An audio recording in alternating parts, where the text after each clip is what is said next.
你这客死双亲的扫把星，真是晦气！赶紧滚，别脏了我家地头！当初我爸妈去世，是你们亲口说愿意照顾我，他们才把祖屋和田产托付给你们的。现在大雪封山，我只想要点粮食过冬，你们……去！那点东西养活我们自己都不够，还分给你？你做梦去吧！大伯，你也是这个意思？念安，地是我们辛辛苦苦种的，你一没出力，二没出汗，现在空口白牙就想分粮，是不是有点太过分了？可地本来就是我家的。什么你家的？我们养了你这扫把星足足1个月，那是伙食费，谁知道你会不会给我们家带来霉运？我告诉你，以后我们家要是出了事儿，你还得赔钱。你们占了我的家产，还要我赔钱？让你赔钱都是轻的，谁家像我们这么善良，还管了你1个月饭？真是头白眼狼，和你那短命爹妈一样，一点都不懂得感恩。你闭嘴，不许听我爸妈！许念安，你想干什么？怎么，你还想打长辈不成？真是养不熟的畜生！现在就给我滚，滚得远远的！再敢上门，我打断你的狗腿！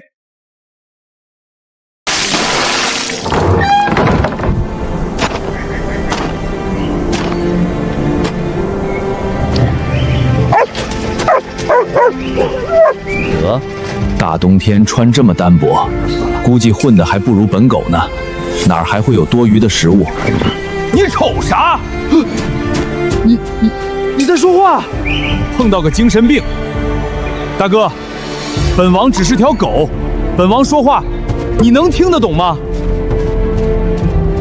这么冷的天，别在这儿待着了，赶紧找地方猫着吧，别真冻成冰棍了。这到底是怎么回事？我为什么能听懂狗说话？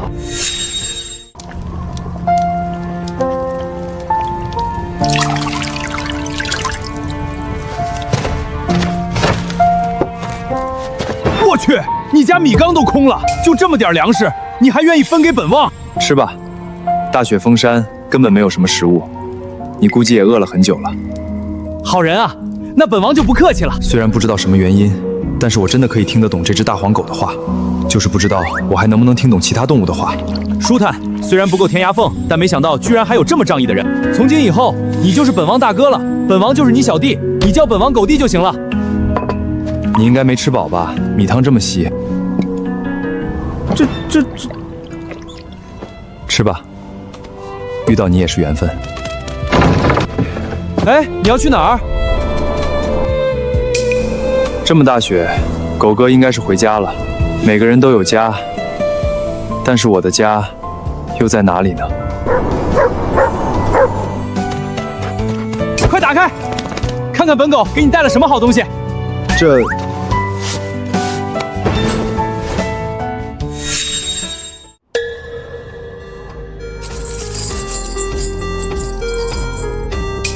金条，这么多金条，1、2、3、32块，每一块1两重，那就是3斤多。按现在的行情，1块能卖1000多，这就是3万多块钱啊！我成万元户了。怎么样，大哥？你对本狗仗义，狗弟也不是差事的人，喝你2碗米汤，还你1袋金石头。本狗是真不明白，你们人类为什么喜欢这些硬邦邦的金色石头，又不能啃。不过本狗看着你们都很喜欢，应该很值钱，本狗就给叼过来了。这么多金条，你都是从哪儿弄来的？就在村口那棵歪脖子老槐树底下。前阵子本王想埋根骨头，刨着刨着就见到了这破麻袋，埋在村口树下。看这麻袋的成色，起码有几十年了，应该是无主之物。不行，财不露白。我一个连米汤都喝不上的穷小子，要是突然变出金条，根本没法解释。而且现在大雪封山，我想去城里兑换都没路走。谢谢你的好意，只是这金条远水解不了近渴，想靠金条换粮食得春天了。可那个时候，我们早就饿死了。什么？卖不出去？本狗就知道这些破石头没什么用，那咋办？总不能上山打猎吧？这鬼天气，山上的家伙都躲起来了，敢露头的本狗可惹不起。万一再碰上雪崩，那岂不是彻底完犊子了？打猎？对啊，别人上山是送死，但我要是能听懂其他动物的话，那这大山对我来说根本不是禁地，是宝库。拼了！横竖都是个死，与其在这里饿死，不如上山搏出一条生路。你可真是我的福星，好好休息，明天我们上山打猎。什么？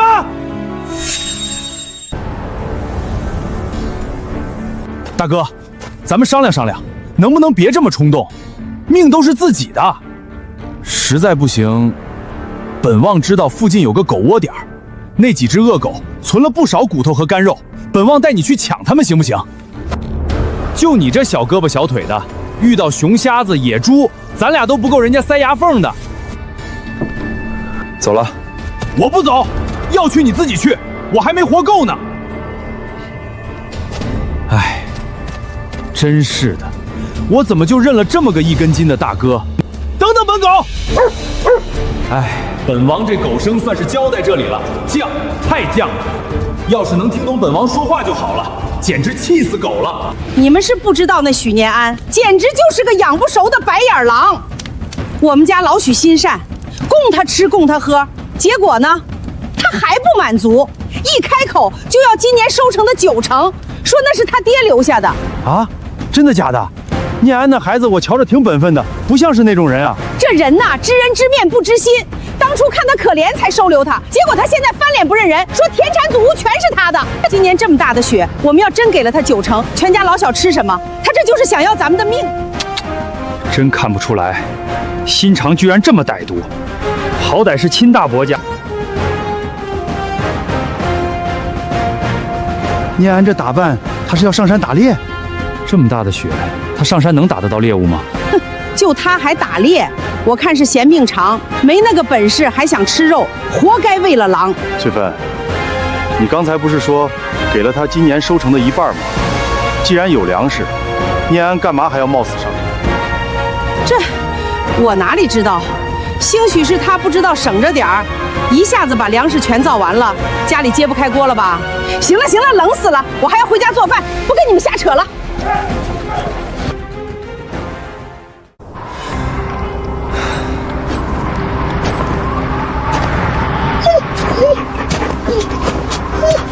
大哥，听本王一句劝，回头是岸啊！这雪下的连老鼠洞都盖住了，哪来的猎物？粮食的事儿，本王给你想办法。咱们先回去好不好？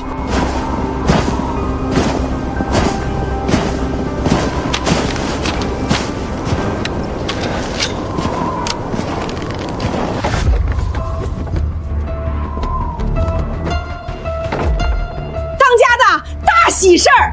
许念安那个小畜生饿得受不了，居然发疯跑去上山打猎了。此话当真？我亲眼瞅见他背着那把烂弓出的村儿，还能有假？许念安这小子向来是个聪明人，这种鬼天气上山不是送死吗？他能干这种蠢事儿？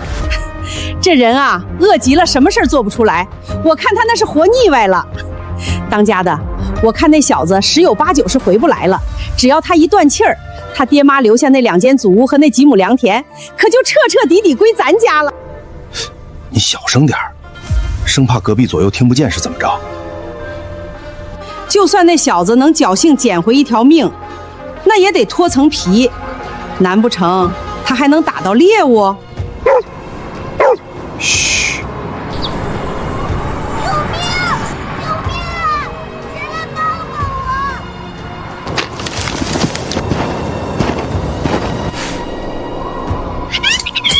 有没有人啊？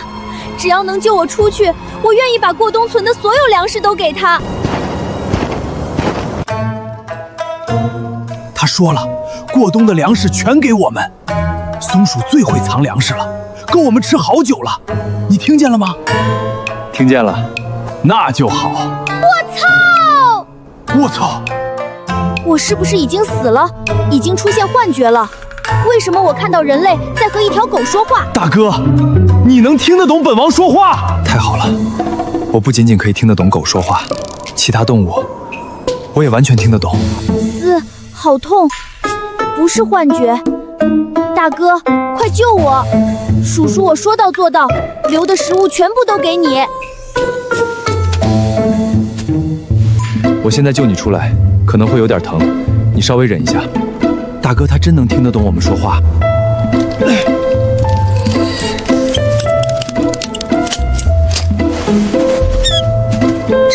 叔叔，我得救了，谢谢你，人类。我家就在不远处，跟我走吧，我去拿食物给你们。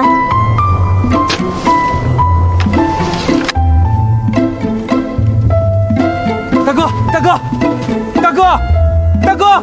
听到了，有事就讲。我操，大哥，你真能听得懂本王说话？为什么不早说？害得本王这一路上自言自语，跟个傻子似的。你也没问啊。大哥，你一直在耍本王是不是？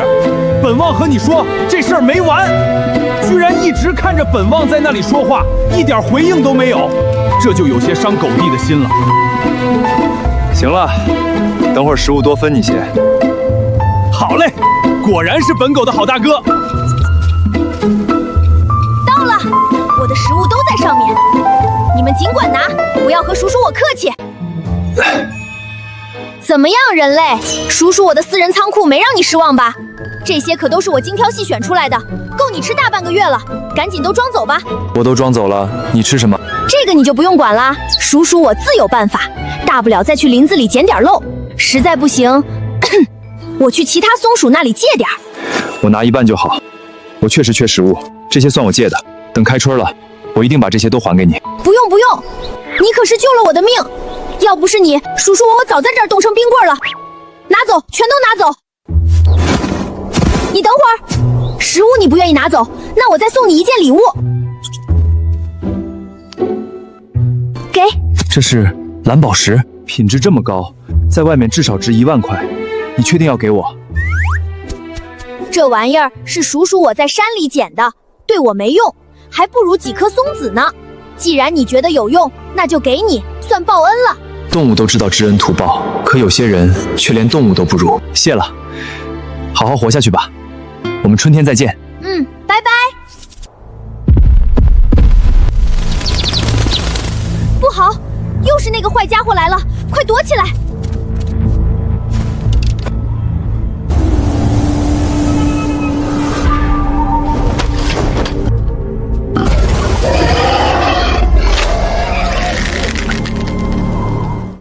这野猪肯定是闻到了叔叔我松子的味道，特意赶过来的。一头猪，居然比狗鼻子还灵！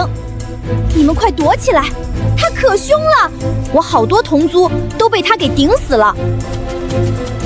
大哥，别愣着了，快跑吧！一猪二熊三老虎，这野猪是最凶的，也是伤人最多。本王想办法拖住它，你先走。你不是他对手，而且他很记仇，要是死盯着你，你就完了。这是唯一的办法了，赶紧跑啊！你应该能听得懂我说话，我不想惹你，但是你也别过来，去别的地方找食物吧。人类，你居然能和我说话，哼，这还真是新奇，会说话的人类。不过这改变不了你现在的处境。你要是愿意走，这些食物就都是你的了，怎么样？天真，我要是把你们都给杀了，食物不就全是我的了？我还能顺便尝尝人类的味道。活这么久，我可还没吃过人呢。我要吃了你！上树！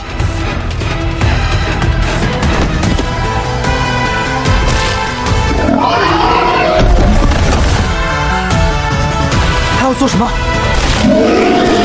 他要把树给掀翻，他疯了！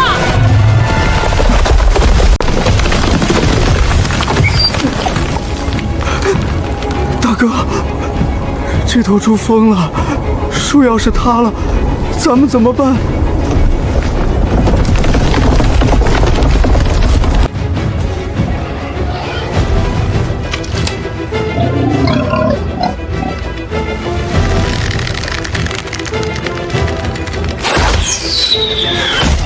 人类，我要把你一寸一寸踩成烂泥，把你全身的骨头都撞碎！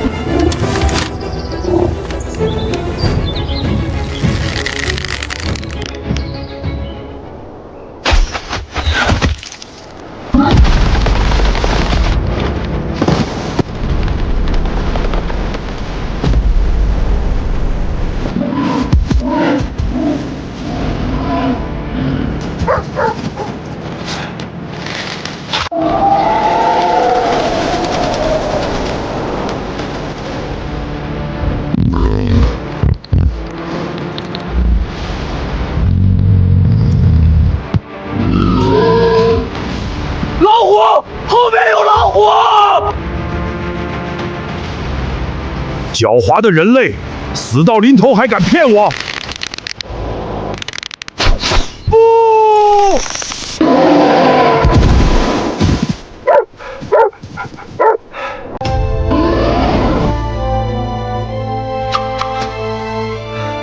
总算结束了。大哥，你居然真把这头野猪给干倒了！这头野猪少说也有500斤以上，省着点吃，足够我们撑到春天了。太好了，本王果然没有跟错大哥，这肉够吃好久了。小叔叔，本王的大哥厉不厉害？厉害！那是开玩笑，这可是本狗认的大哥，没点本事能降得住我？好了，别废话了，我们得赶紧把这头野猪运下山。血腥味散开了，没准真的会招来更猛的野兽。这么大，我们要怎么运？笨蛋，当然是做个滑板啦！他们人类可擅长了，又是雪地，拖着走省力的很。小鼠，辛苦你了。野猪肉用不用分你一些？我不用，你忘啦？叔叔我又不吃肉，只吃素。那行，那我就先走了。我就在山脚下的许家村，要是冬天食物不够了，直接来找我就行。你等我一会儿。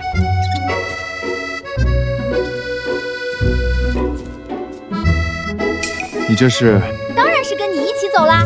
冬天太难熬了，我们一起搭伙过日子吧。你应该不会不答应吧？我也能帮你看家护屋。家里虽然不大，但你的位置还是有的。讨厌！本王这是怎么了？腿不听使唤了。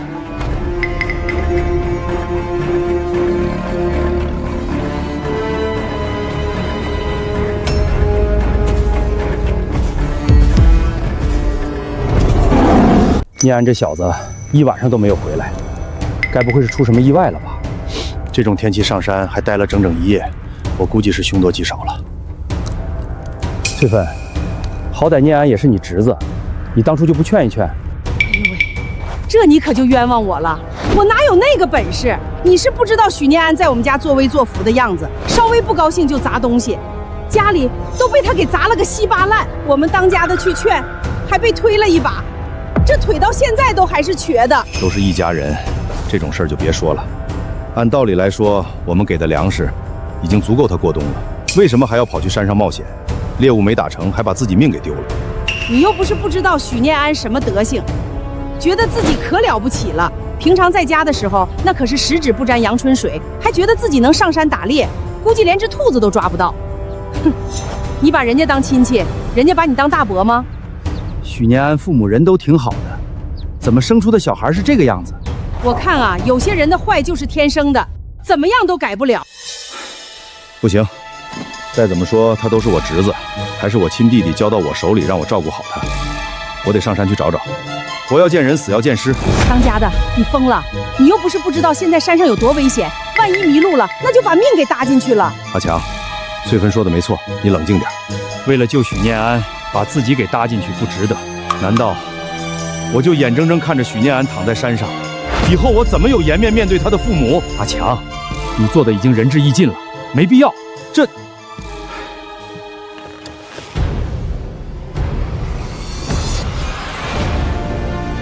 你们快看，那个是不是许念安？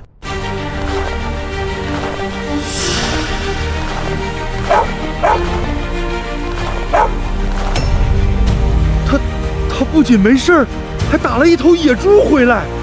这么大的野猪，少说也有500斤了，他是怎么做到的？怎么能回来？念安啊，这头野猪是你上山打的？我的个乖乖，一个人打下一头野猪，这怕是狩猎队也做不到吧？这头野猪就算是拿火铳打都没用啊！你一人一把弓箭就给拿下了，运气好而已，正好碰到他受伤了，难怪。不过也很厉害了，没有点胆色哪里拿得下？你有这份胆魄，以后肯定成就不凡。谢谢，我先把猪拉回去，累坏了。大家要是有时间的话，来我家里吃肉。什么？去你家吃肉？没错，这么大一头猪，我一个人也吃不完啊。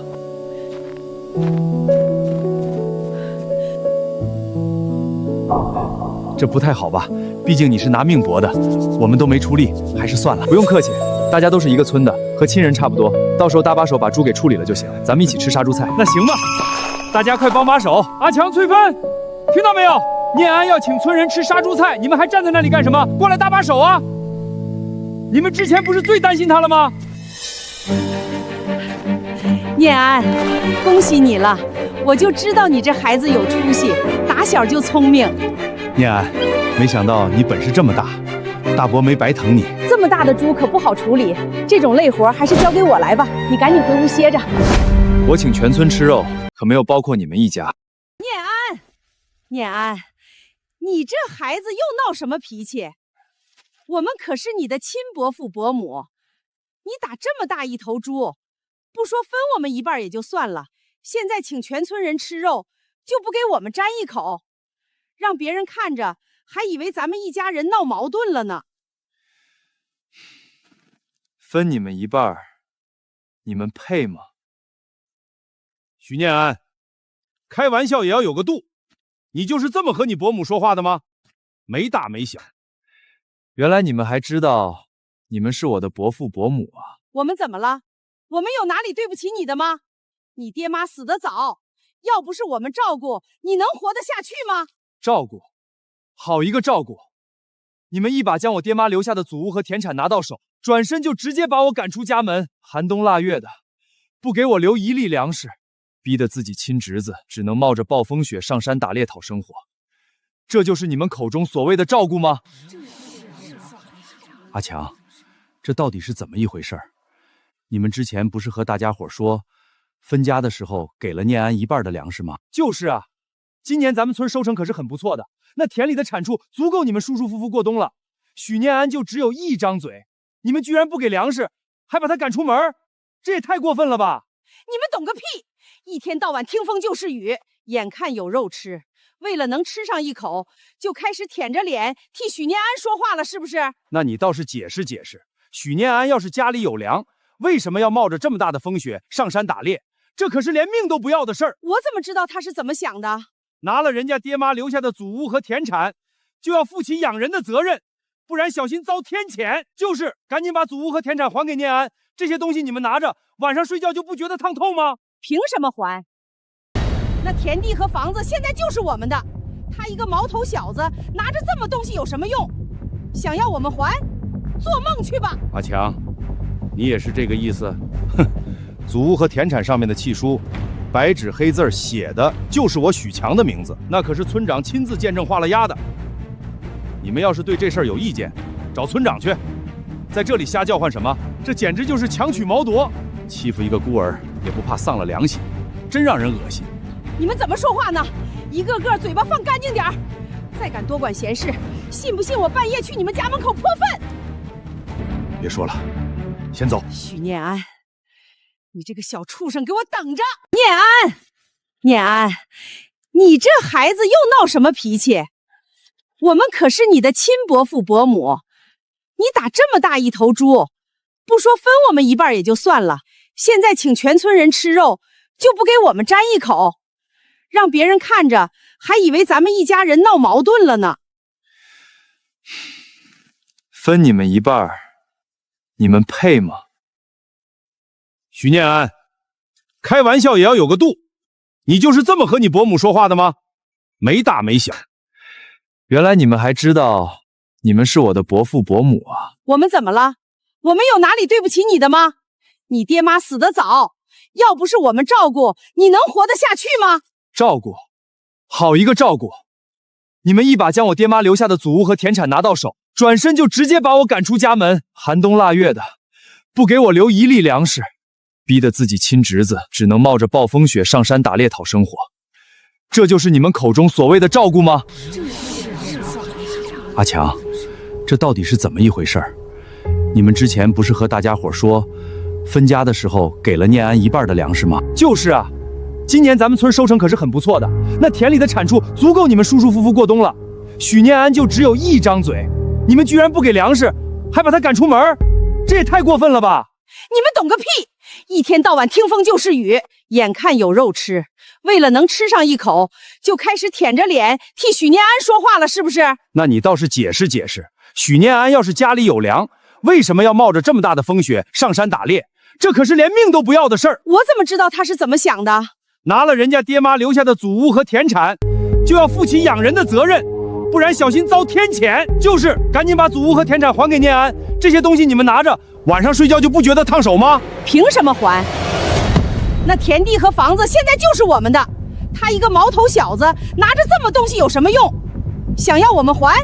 做梦去吧！阿强，你也是这个意思？哼，祖屋和田产上面的契书，白纸黑字写的就是我许强的名字，那可是村长亲自见证画了押的。你们要是对这事儿有意见，找村长去。在这里瞎叫唤什么？这简直就是强取毛夺，欺负一个孤儿也不怕丧了良心，真让人恶心。你们怎么说话呢？一个个嘴巴放干净点儿！再敢多管闲事，信不信我半夜去你们家门口泼粪？别说了，先走。许念安，你这个小畜生，给我等着！真没想到，许强一家居然这样，亏我还信了他的话，觉得念安有问题。念安自己拿命搏来的野猪，都愿意分给全村的人，这样的孩子怎么可能像他们说的那么恶毒？我看真正恶毒的是这对夫妇。念安，他们夺你的祖屋和田产，用不用我们去找村长说清楚，帮你拿回来？不用，我会亲手拿回来的。谢谢大家替我仗义直言，大家的恩情我许念安都记着。说这些干啥？都是乡亲，快别见外了。大家别忘了，中午来我那儿吃肉。好，来，大家搭把手，一起推。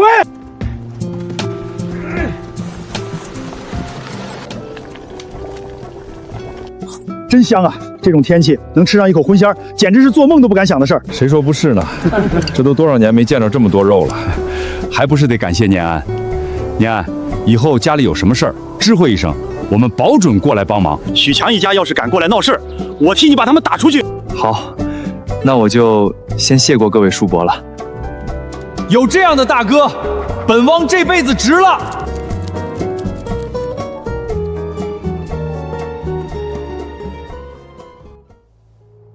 许念安这个王八蛋，那么大一头猪，居然也不知道分给我们一点儿，反而给那帮傻子村民，简直就是浪费。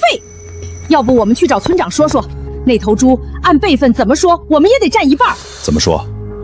万一那小子当着村长的面，把祖屋和田产的事情全捅出来，你怎么收场？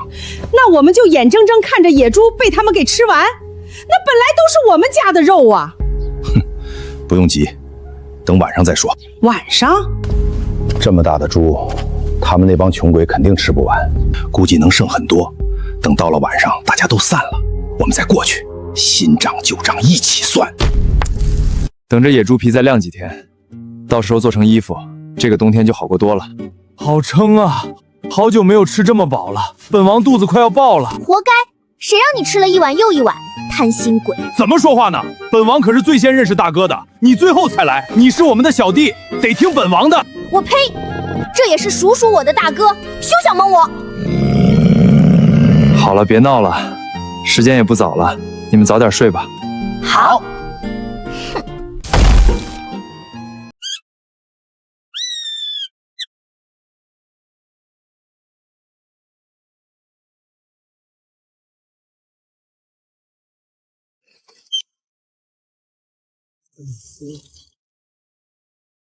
本王的肉呢？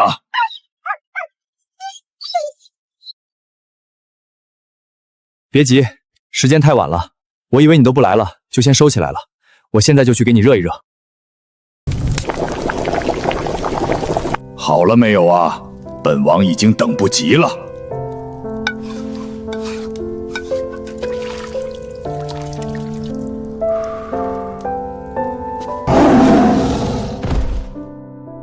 好香，是从来没有过的味道。没想到熟食居然这么香，你果然没有骗本王。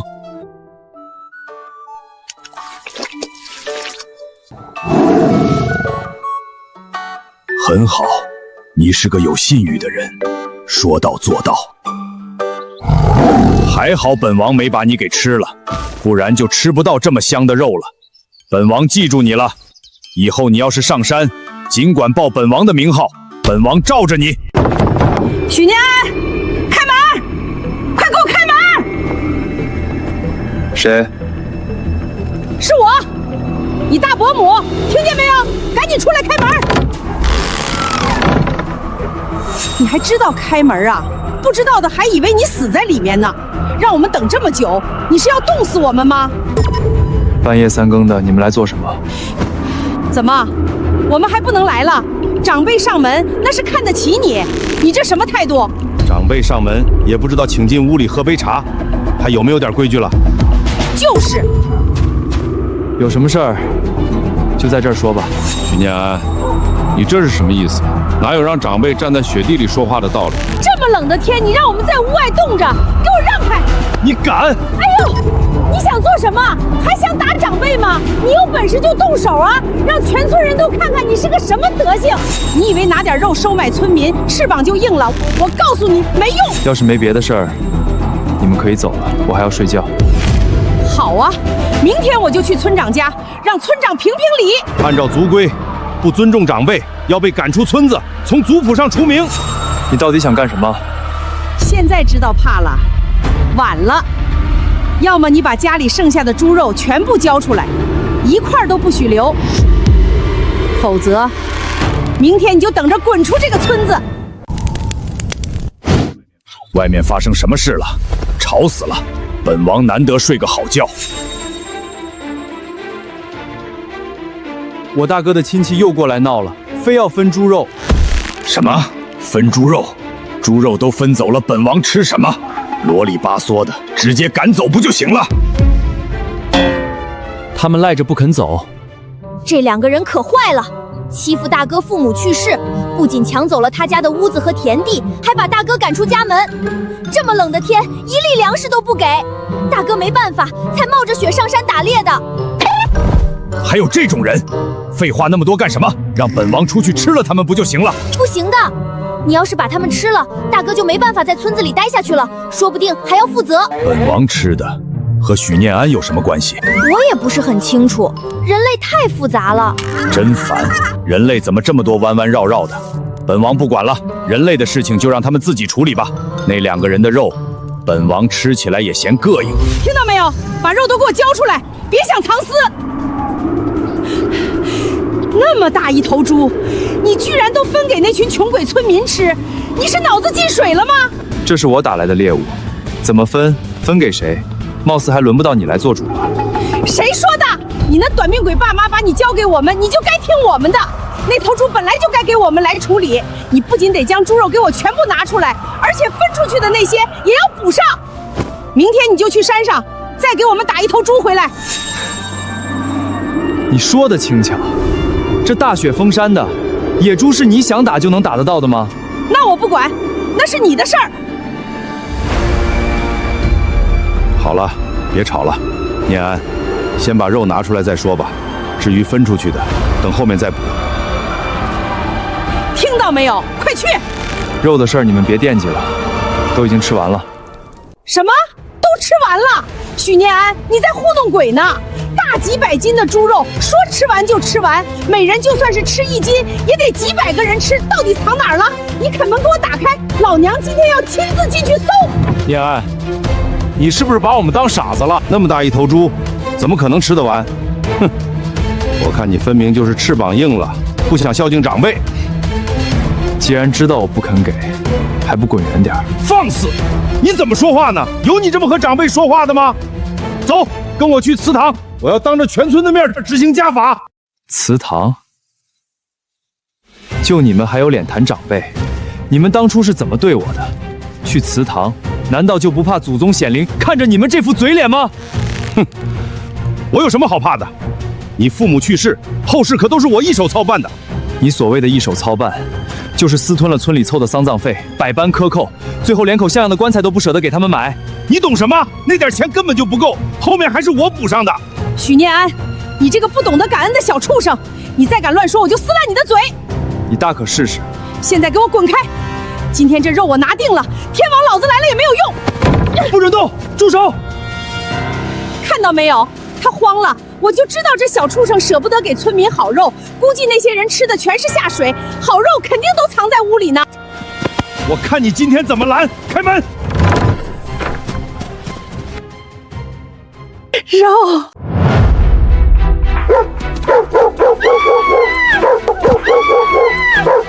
啊！我的手！放开！畜生，给我放开！我就不放！你这毒妇简直烦死了！这么欺负本王大哥，人可忍，狗不能忍！许念安，你竟然敢放狗行凶！你这心肠是被蝎子蛰了吗？要是出了人命，我看你拿什么赔！我提醒过你们不要乱闯，深更半夜强闯民宅，被家犬误伤也是活该。就算是闹到村长、闹到公家那里，也是一样的。这就叫咎由自取。那可是你亲伯母，你身上还流着许家的血。你们把我赶出家门，私吞我父母安葬费的时候，可没把我当成许家的种。当家的，救命啊！我的手要断了，快打死这畜生！给我滚开！哎呦，我的老腰，我的屁股啊！当家的，我的手没知觉了！杀人了！许念放狗杀人了！大家都来看呀！老天爷没眼啊！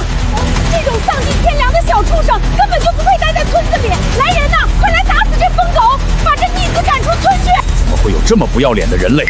吵得本王头痛欲裂，真想出去一口吞了他，落个清净。虎哥，冷静，你千万得忍住。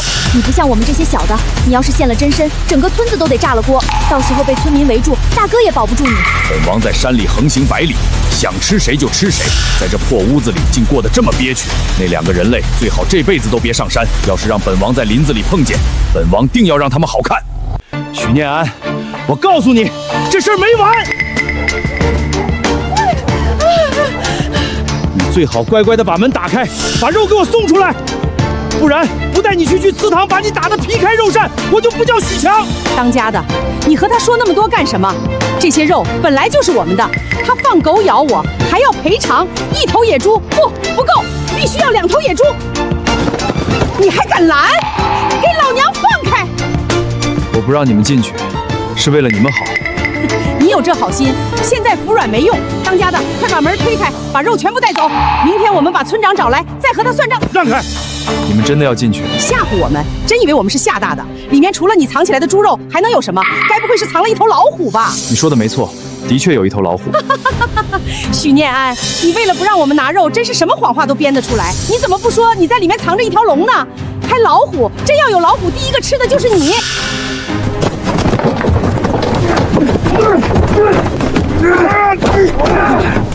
还不松手？想找死吗？良言难劝该死的鬼！既然你们这么急，那我就满足你们。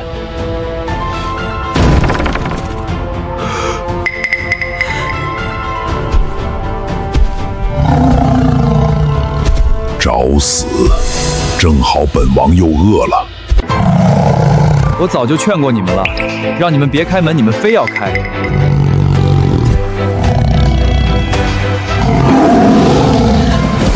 快跑！快跑！老虎！真的有老虎！救命啊！老虎吃人了！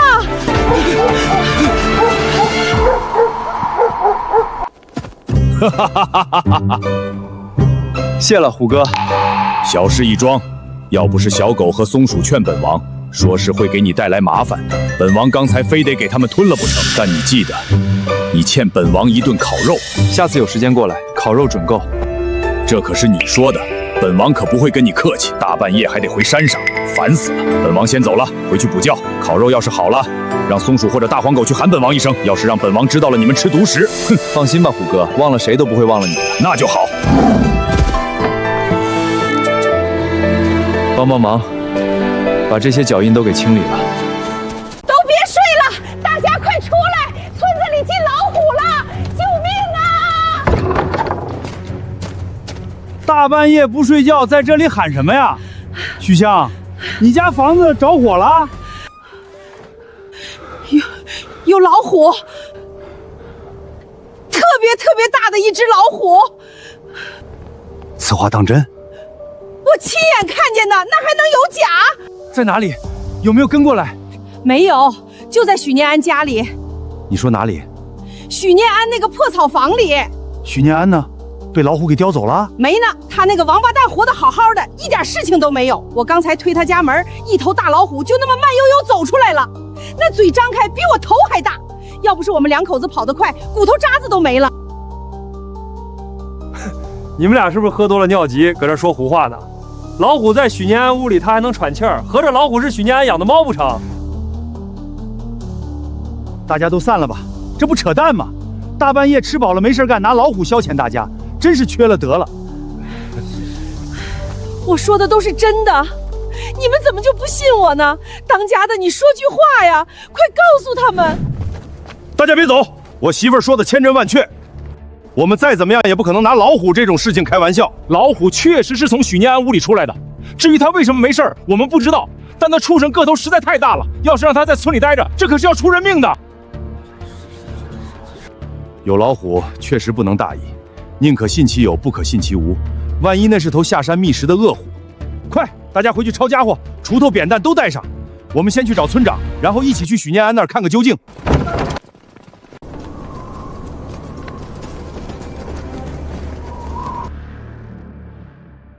去敲门。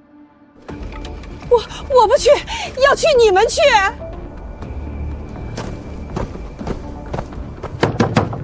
念安，开门！谁呀？大半夜的。念安，是我村长。村长，您怎么来了？还有这么大阵仗，是要做什么？听你大伯和伯母说，你这屋里进老虎了。老虎？村长，您不能什么话都信啊！要是真有老虎，我还能好端端的站在这儿跟您说话吗？许念安，你别装了！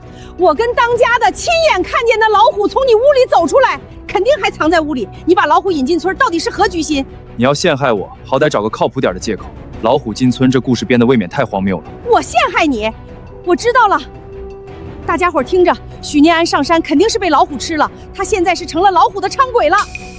伥鬼？不然你们说，这大雪封山的，他凭什么能安然无事的回来，还打到一头几百斤的野猪？那肯定是老虎帮他打的。村长，你让他开门，老虎肯定还在屋里等着人主动送进嘴里呢。念安，方便的话，你把门彻底打开，让大家伙看一眼，也好让大家安心睡觉。不好意思，村长，这门不能开。念安，你这大家大半夜顶着风雪跑过来，你屋里要是真没什么，就让大家看一眼，图个心安。村长，不是我不开，只是今天家有老虎，我开了。明天他们说我家有狼，我是不是还得开？这家我以后还住不住了？大家看到没有？他就是心虚了，老虎肯定就在屋里。他这是拖延时间，大家一起上，先把许念安给绑了，再开门把老虎给围住。念安，你看这事儿闹的，今天这门要是不开，恐怕收不了场了。你就开了吧，要是真冤枉了你，我亲自给你讨个公道，行不行？许念安，别废话了，你就是心里有鬼。你要是敢开门，这屋里要是什么都没有，我王翠芬今天就跪下来给你磕头道歉。你到底敢不敢？许念安，我们都是看着你长大的，没想到你这么丧良心，引老虎来害我们全村人。好，既然你们非要看，那我就满足你们，只希望你们别后悔。我后悔什么？该后悔的是你。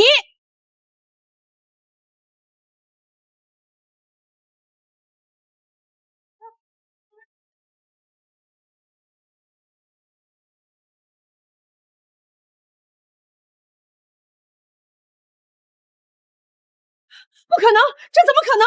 老虎呢？老虎去哪儿了？这我怎么知道？我家有老虎，不是你说的吗？肯定是藏起来了。我明明亲眼看到的，那么大一只老虎，绝对不可能不见了。我这屋子就这么点大，你告诉我，我能把老虎藏在哪儿？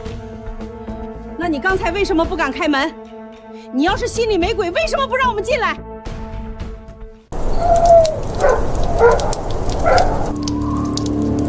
够了，村长，你自己看看，就这样的环境，这么多人看着，你好意思让别人看到吗？念安他也是有尊严的。念安父母去世，你作为他伯母，不好好关照也就算了，还带村里人大半夜冲过来看念安笑话，编出个老虎的理由，你到底害不害臊？有没有半点长辈样？村长，我真没有撒谎，真的有老虎，我亲眼看见的。我也可以作证，屋里没有，那一定是跑了。但离开的时间不长，雪还没来得及盖住，这周围一定有脚印，大家快找找。对对对，有脚印，大家快找一找脚印在哪里。这边没有看到脚印，这里也没有，前屋没有，那一定在后屋。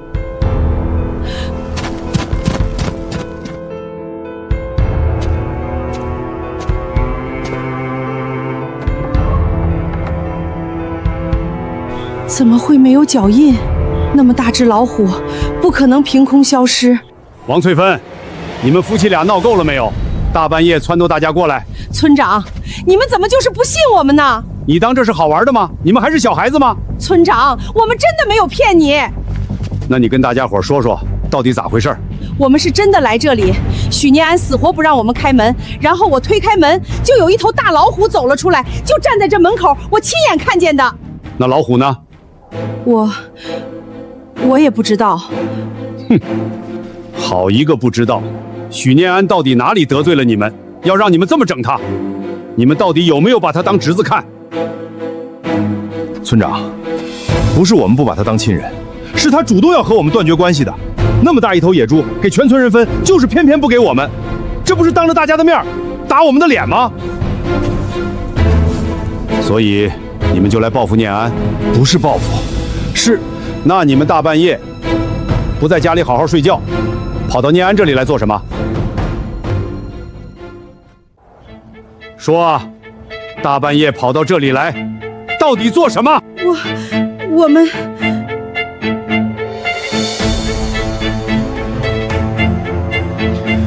村长，他们是跑过来要猪肉的。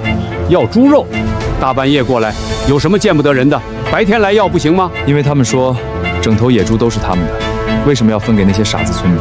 说我屋里的肉不仅得全部交出来，还要再赔他们一头猪。许强、王翠芬，你们什么意思？这猪是念安一个人打的，怎么分？轮得到你们指手画脚？就是，全部猪都是你们的，脸怎么这么大？就算念安父母还在，也不可能这么办，把人家赶出祖屋，占着田产，一粒粮食都不给，现在还跑来抢人家打的猎物，你们是强盗吗？许念安，你不要血口喷人，我们根本没有说过这种话。就是，村长，他污蔑我们怎么可能这么霸道？污蔑？那你们好好说，你们今晚到底跑来这里做什么？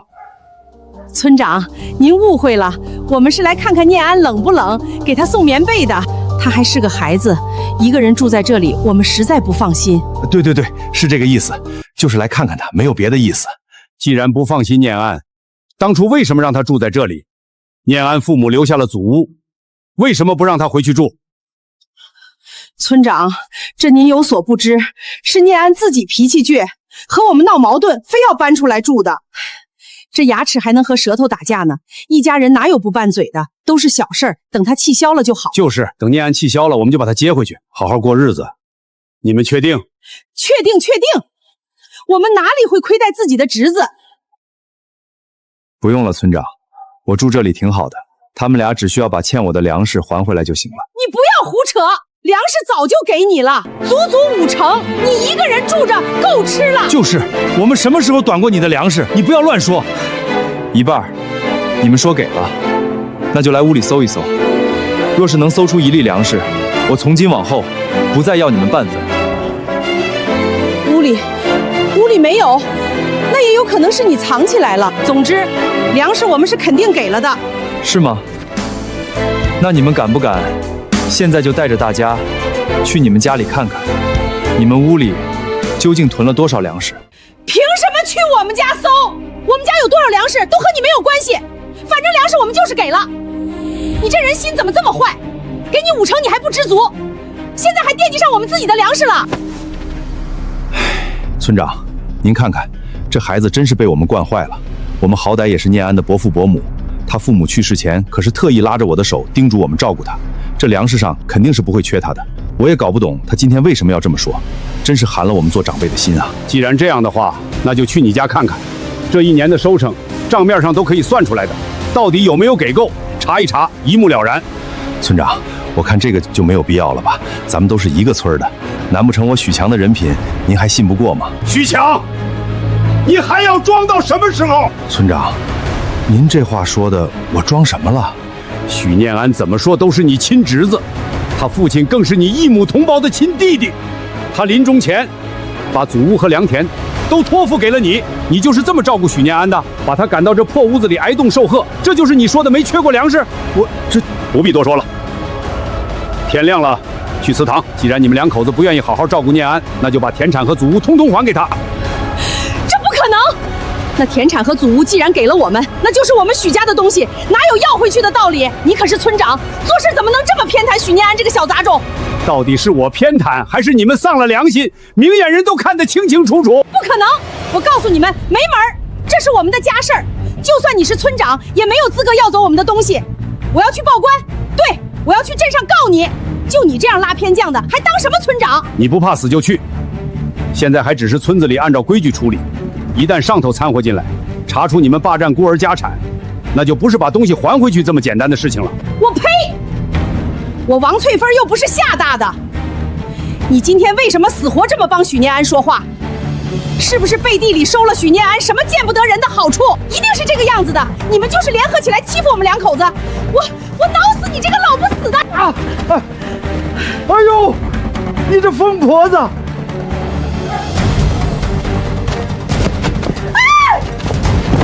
还有没有天理了啊？大家快来看看啊！村长和许念安这个小畜生联合起来打人了，欺负我们这两口子，简直没人性啊！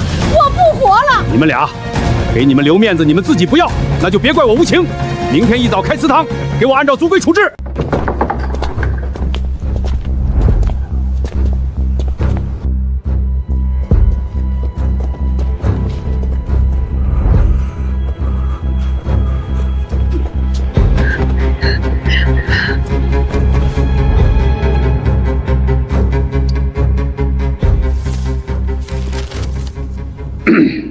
盖天地有公道，人事存良知。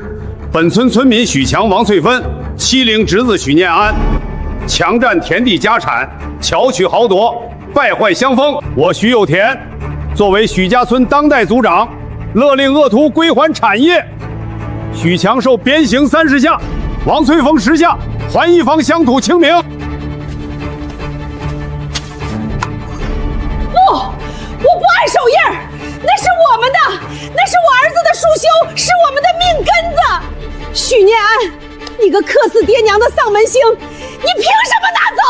按下去！死轻点儿！你是要疼死老子吗？我能怎么办？那徐有天下死手抽，简直不给我们留活路。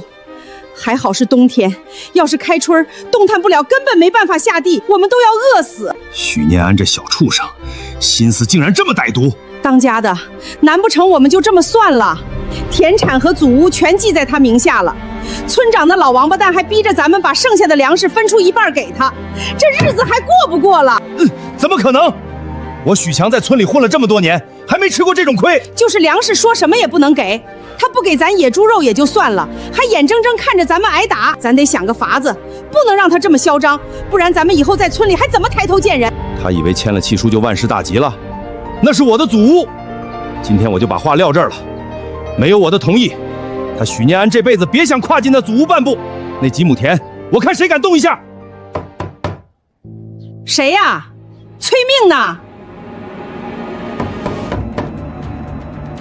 到底是谁呀？没听见屋里有病人吗？来了来了，敲什么敲？这么着急？难不成你家里死人了？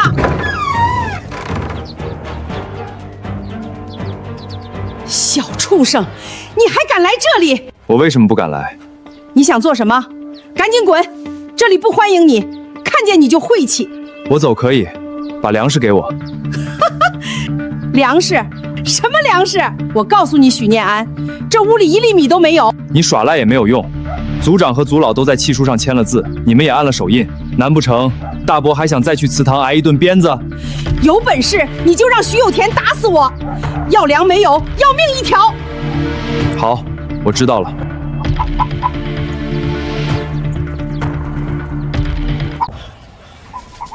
这就走了？我还以为有多大能耐呢！呸！当家的，是许念安那小畜生，他跑来想要粮，哪有这么好的事儿？直接让我给轰走了。他没闹。哼，他敢！他要是敢撒野，看我不把他的脸挠花，我就不叫王翠芳。挠他有什么用？我就怕他又去找徐有田那个老东西告状。咱们刚挨了打，要是组长再出面，硬逼着咱们交粮就麻烦了。怕什么？这点小事儿，徐有田哪里有空天天搭理他？实在不行，我们现在就把粮食全部转移藏起来，到时候找不出粮食，我们就说早就吃光了。徐有田就算来了，能拿我们怎么样？这的确是个好办法，只要不见粮，谁也逼不了咱们。我现在就去把后院那2缸粮食分装藏好，就算是喂猪，也不能便宜许念安那个小畜生。大哥，本王早就说了吧，肯定要耍赖，你这一趟去就是白去的。正常，这2人要是痛痛快快给了，那我反倒要怀疑是不是有诈了。那2夫妻实在是太可恶了，怎么有这么坏的人？大哥，千万不能就这么算了，粮食一定得要回来，咱们不蒸馒头争口气。当然不可能算了，属于我的东西1粒米他们也吞不下去。可是那2个家伙真存心耍赖的话，咱们一时半会儿还真拿他们没办法。要不，大哥，咱们把虎哥叫下山，有虎哥在门口一站，他们肯定吓得屁滚尿流，乖乖把粮食全交出来。你傻啊！虎哥他一进村，粮食倒是能拿回来，但咱们转头就得被全村人赶出去了。那咋办嘛？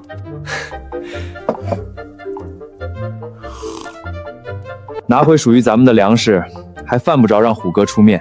对付这种喜欢藏东西的，自然得找行家。都出来吧。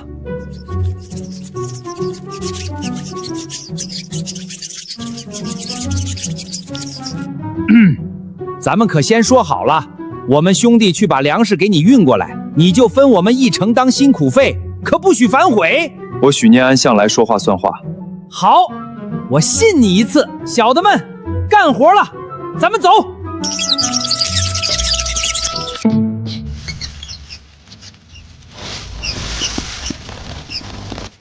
动作都轻点儿，别把粮食洒了。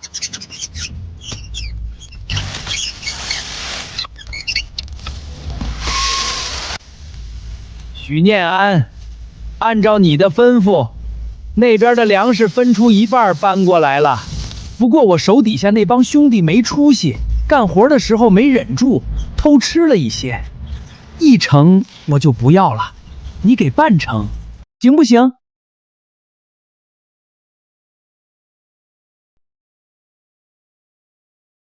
你们在那边偷吃的粮食，那是你们的本事，跟我没关系。我许念安说话算话，答应给你们多少，那就是多少。这可不止1成啊！多出来的，就当是我对你们这次仗义相助的感谢。兄弟，够尿性！我活了这么久，还是第一次见到这么守信和大方的人类。行，冲你这份气量，以后我就认定你这个朋友了。以后在这村里有什么需求，只要喊一声，我保证随叫随到。哈哈哈，我大哥的人品那还用说，只要是跟我大哥接触过的，就没一个不竖大拇指的。跟着我大哥混，以后有你吃香喝辣的时候。大家都给我听好了，记住这张脸，记住这个屋，以后就算是饿死，也不准来这里偷1粒粮食。平时没事也不准来骚扰我兄弟，听到没有？听到了。既然你这么局气，我也不能插事儿。江湖路远，以后咱们慢慢处。下次有吩咐，我免费帮你一次忙。行，看不出来，你这小家伙还颇有大侠风范。嘿嘿，我这也是在窗根底下看电视里学的。毕竟天天和你们人类打交道，我作为老大，总得讲究个知己知彼，方能百战百胜嘛。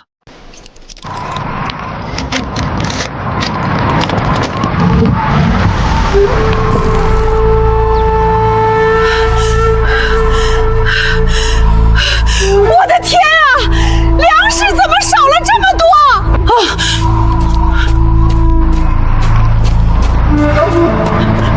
大事不好了，当家的出大事了！出什么事了？大喊大叫的。难不成许念安那个小畜生带着村长找上门来了？不是他们，不是他们，那能有什么事儿？我们的粮食少了一大半儿。哎呀！粮食少了一半儿，怎么可能？你不是都藏得好好的，连地窖门都锁起来了吗？对呀，锁我都检查过了，根本没坏。可我刚打开一看，里面的粮食愣是凭空少了一大堆呀。难不成是进老鼠了？不可能！我仔细看了，地窖里根本没有老鼠的痕迹。再说了，就算有老鼠，那得多少耗子才能吃得了这么些粮食？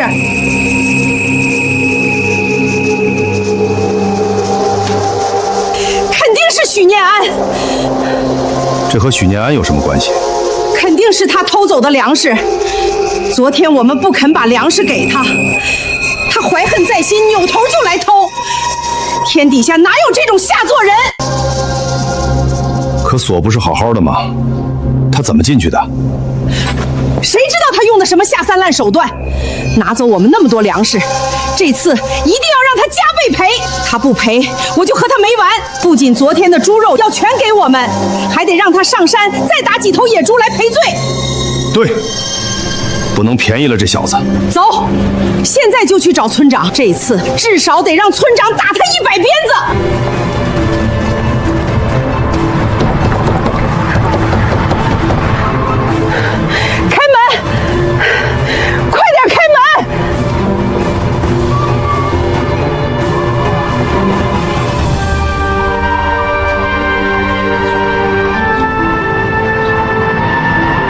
大清早的，什么事儿拼命敲门，催命呢？村长，你可得给我们做主啊！许念安那个小王八蛋偷我们家粮食，你管不管？他偷你家粮食？没错，就是他偷的。你们抓到现行了？那倒没有，但是我家的粮食搁在地窖里，凭空少了一大半。这村里除了许念安跟我们有仇，还能是谁干的？肯定是他昨晚贼心不死摸进来的。哼，空口白牙的，少在这里血口喷人！带我去看看。村长，你看仔细了，这粮食足足少了一大半。你们把粮食放在地窖里，还上了重锁。许念安要是真想偷，他是怎么进去的？这锁可是连个划痕都没有。村长，你是不知道，这许念安从小就心术不正，最擅长开门撬锁了。绝对是这小王八蛋趁着我们昨晚睡死过去，偷偷溜进来搬走的。你有证据吗？这还需要什么证据吗？这村里谁不知道他恨我们？直接去把许念安抓起来，关进祠堂抽一顿鞭子，保管他主动承认。没证据的事情，你也敢在这里乱说？真当村里的规矩是摆设？那你说，我好好的粮食怎么就凭空不见了？不是他偷的，难不成是长翅膀飞了？我哪里知道去哪儿了？不过我看你这剩下的粮食储量，要是真丢了一大半，当初判的是让你们给许念安一半，你们压根儿没把粮食给许念安。看来你们这是把族规当作耳旁风了。村长，我们肯定是遵守族规的。既然您判了给一半，那我们就给一半，绝不含糊。但现在的问题是，许念安他不能偷啊，这偷盗可是重罪。你们哪只眼睛看到许念安偷了？粮食一定在许念安那里。村长，你现在就带人去他家里搜一搜，一搜就全明白了。那要是没搜到呢？不可能，绝对在他那儿。这有什么不可能的？上次你们言之凿凿说人家家里藏了老虎，带着全村的人大动干戈上门搜查，结果呢？这次绝对不会出错了，我敢拿命担保。哼，没证据的事情少在那儿信口雌黄。总之，我会派人去调查，究竟粮食是被偷走的，还是被你们给藏起来想赖账，迟早会有个说法。但不管怎么样，判给许念安那5成的粮食，你们今天必须亲手交到他手里，少1颗米都不行。什么？我们粮食都被偷走大半了，还要分给许念安？那我们两口子以后还活不活了？那是你们的事儿。万一这出戏是你们为了不交粮食自导自演出来的呢？绝对不可能！我们怎么可能拿自家的口粮开玩笑？我只看证据。哎，村长，你别走啊！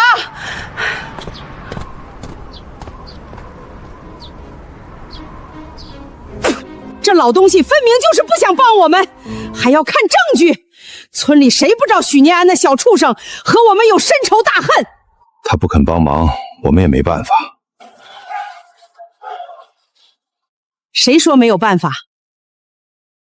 你要做什么？既然许念安敢偷我们的粮食，我们就去把粮食给偷回来。那要是被发现了怎么办？发现了就发现了，粮食绝对就在许念安那里，就准他偷我们的，不准我们拿回来。天底下没这样的道理。但这大冬天的，家家户户都缩在屋里，咱们身上还带着伤，怎么去他家？万一他家里又冒出那头老虎来，咱俩这命还要不要了？那不是正好？只要见到老虎，就证明我们之前说的话都是真的。到时候让许有田这个老东西好好看看，看他还有什么话说。最好直接把许念安赶出村子，让他活活死在外面。只要他死了，那祖屋和田产最后不还是落到我们手里？行，就按照你说的办。等个他不在家的时候，我们过去把粮食全搬回来。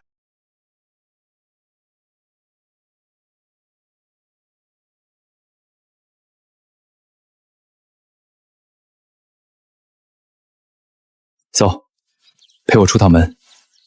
这大雪天的，外面多冷啊！咱们出去干嘛？田产既然拿回来了，总要过去看看。看了也没什么用，田早就冻得邦邦硬，就算是种田也得等到春天啊。就是冻硬了，才要去把土给翻一翻，不然来年开春土太实就不好办了。而且趁着这寒气，把地底下的害虫卵翻出来，都能给冻死。怎么种个地还有这些门道？大冬天也没得休息，也太辛苦了吧？种地哪有那么简单？走吧。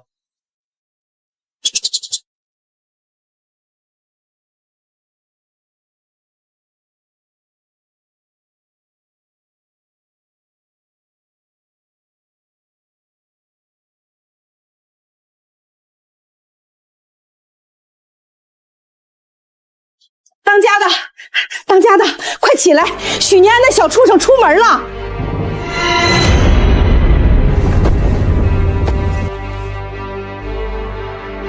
看清了，那畜生真的走远了。看清了，连狗也带出去了。走，趁现在把咱们的东西拿回来。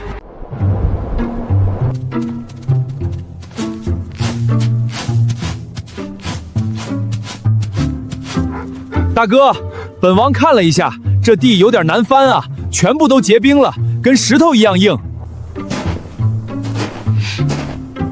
这样的话，叔叔我也没办法帮忙了，爪子会抠断的。确实很硬，这种冻土用锄头恐怕都没办法敲开，除非有拖拉机。不过拖拉机全村就一辆，现在大雪封山，油都加不了，也没办法用。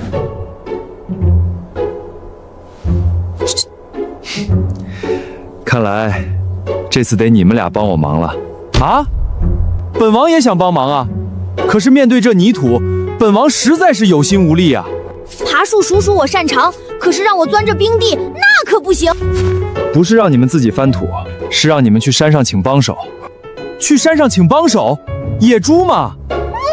本狗可不敢去惹那群暴脾气，别给本狗直接用獠牙顶出来了。谁让你去找野猪了？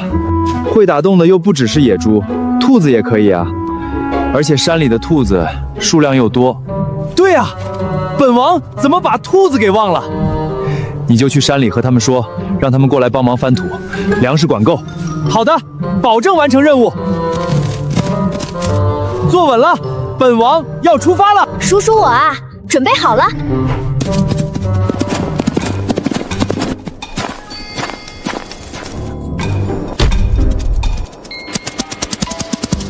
这松鼠和狗居然能相处得这么融洽，念安，你到底是怎么办到的？这有什么？我以前在外面学了点驯兽的本事，不值一提。这可不简单，已经不是普通的驯兽了。我怎么看着你这条大黄狗和松鼠都那么有灵性呢？刚才那狗还直点头，跟听得懂人话似的。估摸是你看错了吧？这大雪天容易眼花。不过这两个动物确实也比一般的聪明点儿，所以比较好训了一点罢了。是吗？那也够神了。不过念安，这大冷天你站地里干啥？这地冻得跟铁板一样，你可别白费力气了。放心，这地啊，我请了帮手。请了帮手？念安，你找其他人怎么不找我呢？这不就见外了吗？我好歹也吃了你一份猪肉。这大雪天锄地可不是个轻松活，我也来帮帮忙吧。我这就回去拿锄头去，你等等我。大伯，不用，我没请村里人。那你请了谁？外村的？也不可能啊，大雪封山，他们也没法进来呀。况且请外村的，你还得多花钱，花那个冤枉钱干嘛？我去替你嚎一嗓子。只要是念安你的事儿，保准大家都出来帮忙。你安心，把这地交给我们就行了。大伯，真的不用了，我自己有办法。你这又不让我们帮忙，外村又请不了，你难不成准备一个人干？那你得干到猴年马月去啊！我们都是一个村的，邻居之间你就甭客气了。念安，你说我是不是看错了？这个时间兔子不都在冬眠吗？我怎么看到一大帮兔子？大伯，你没看错，就是一群兔子。什么？这一大帮兔子怎么突然跑下山了？难不成山上出现雪崩了？不是，这些就是我找来的帮手。你找来的帮手？这些兔子，他们能听你命令？我不是说了吗？学了点驯兽手段。我知道，但驯兽哪里是你这么驯的？一会儿野生兔子说喊来就喊来了，这也太邪门了吧！你到底是怎么办到的？其实很简单。得了，你甭说了，这些都是独家秘诀，哪能轻易外传？道理我都懂，就是你这驯兽的本领实在是太强了，神乎其神啊！在这村子里待着，实在是有点屈才了，不如去组个马戏团，保证赚得盆满钵满。我暂时没有这个想法，还是安安心心种地吧。踏实点也好。不过我今天倒是要看看，这帮兔子到底是怎么翻地的。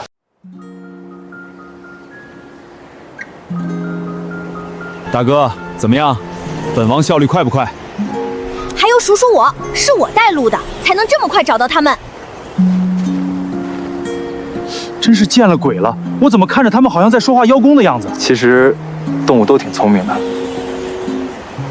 但要学会和他们沟通，用心对他们，他们也会越来越活泼的。真的吗？那我回去也对我家狗好点，看看它能不能也这样。哪有那么简单？除非你也能听得懂我们说话。我大哥可是独一份儿。就是，想要指挥我们没那么容易。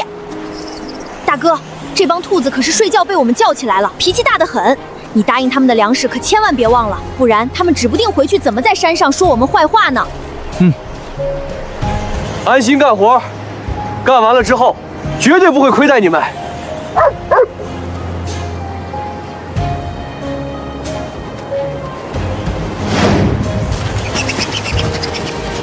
我去，他们居然真的开始干活了！兔子最擅长打洞了，而且他们还能把土里的根基给全吃了，压根儿就不用我们自己动手。你有这手本事在，以后全村的人都得求着你了。大伯，也没有你想象的那么简单，也就应急用一下，平时我可指挥不动他们。说的也有道理，要是说啥让他们干啥，那你不成妖怪了？真是长见识了。我活了这么多年，牛驴犁倒是常见，兔子犁地还是第一次看。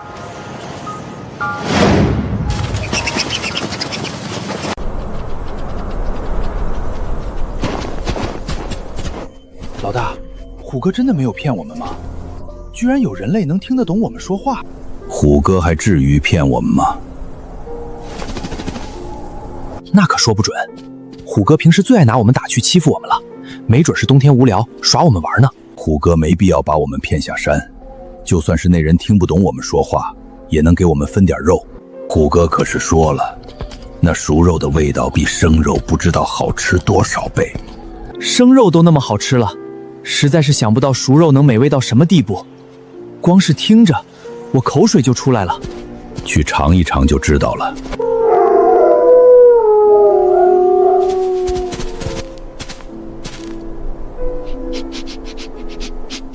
老大，就是这里，我嗅到了虎哥残留的味道。走，进去看看。肉，是野猪肉，虎哥真的没骗我们，这里好多肉呀，我肚子已经开始饿了。都给我规矩点儿！虎哥说了，要安稳吃肉，得经过这里主人的同意，不能偷吃。可是这家人好像没在家。那就在这里等着，等着他回来再说。听到没有？再饿也得给我忍住。我们出来混的最重要的是什么？最重要的是义气，义气还是他娘的义气！全部给我老老实实等着。谁要是敢偷吃，那么就给我自动退出我们狼牙社团，永不录用，谁来也不好使。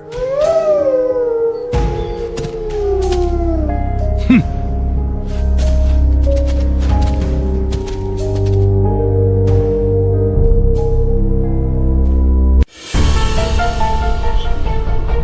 门居然没锁，等我们把粮食给搬出来，看许念安怎么狡辩。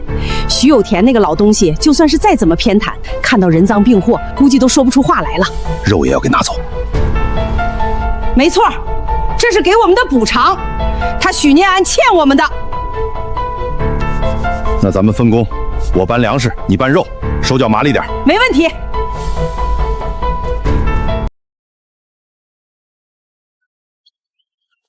老大，我听到外面有动静，好像是有人来了，是不是这家主人回来了？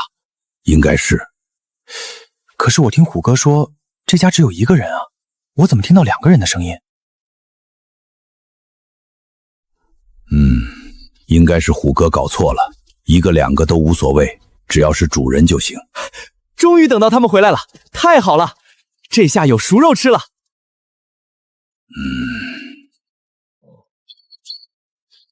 冷静一点，你们可是高傲的狼，越是这个时候，就越不能丢了面子。对，一个个以为是那些野蛮的野猪吗？都给我乖乖站好，和我一起在门口等着他们，拿出我们狼群的礼仪来。他们人类最讲究礼数了，我们也不能跌份儿，更不能给虎哥丢面子，懂不懂？好。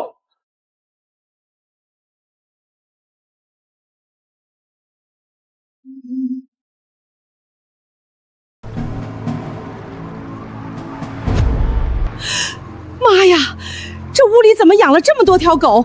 许念安这王八蛋在防谁呢？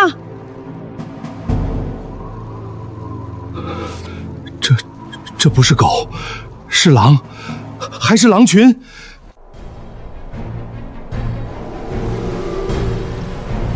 当家的，这屋里怎么会有狼群啊？我哪里知道？那我们现在该怎么办？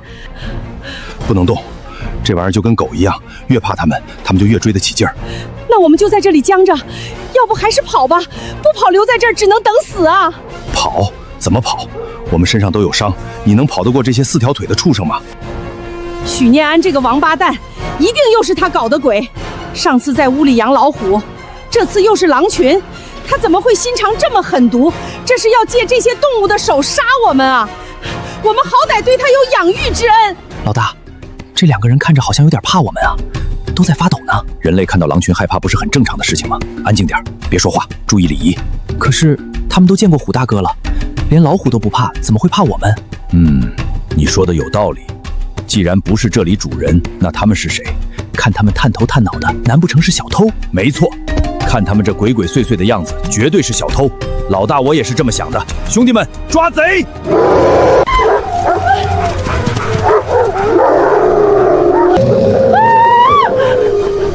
他们过来了，过来了！完了！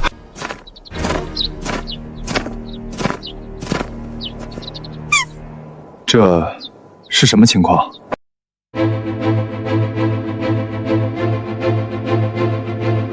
你是这里的主人吗？我是。你们找我有什么事吗？我的天，虎哥没有骗我们，真有人能听得懂我们的话，这一切都是真的，实在是太神奇了。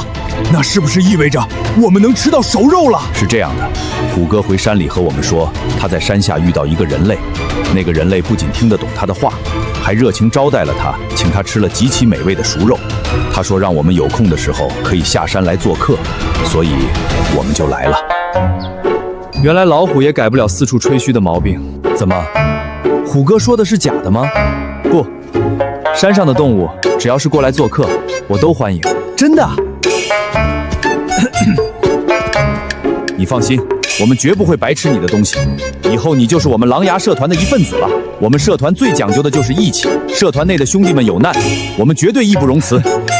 刚走了一会儿做武侠梦的老鼠，现在又来了一帮社会狼。什么？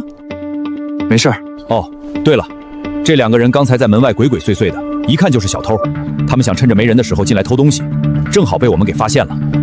本来我们是想把他们抓住，等你回来发落的，结果没想到这两个家伙这么胆小，我们还没怎么动嘴呢，他们自己就吓晕过去了。这就算是我们社团登门拜访的礼物了。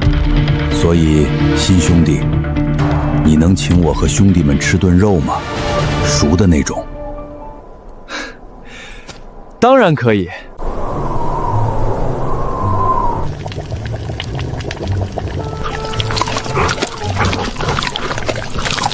这就是熟肉的味道，虎哥果然没有骗我，太好吃了。和这比起来，我以前在山里过的都是什么苦日子呀，简直是白活了。那什么，我们以后能经常过来吗？可以是可以，不过你们下山的时候要稍微避着点人。我懂，有好东西就是要悄悄的，不能被其他人发现。我们在山上打猎也是这样的。笨蛋！大哥是怕你们这副样子吓坏了村里的村民，而且一大帮狼群突然跑进村子，你让我大哥怎么和别人解释？以后他还怎么在村里待下去？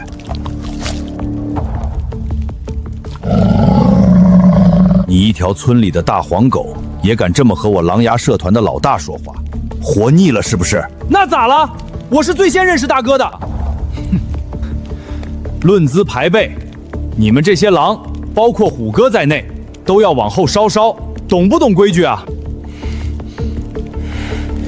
哼，你先认识的又怎么样？我也能认大哥。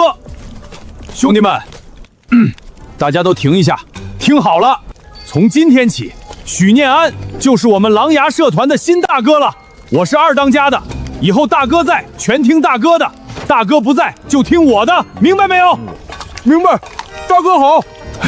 不用二当家你说，我心里早就认这个大哥了。跟着新大哥，岂不是天天都能吃上熟肉了？大哥万岁！看到没有，我人不对，我狼比你多，怎么样？服不服？出来混，还是要讲势力、讲背景的。你一条光杆司令狗，拿什么跟我斗？切，装什么大尾巴狼？有本事你去和虎哥说这话呀！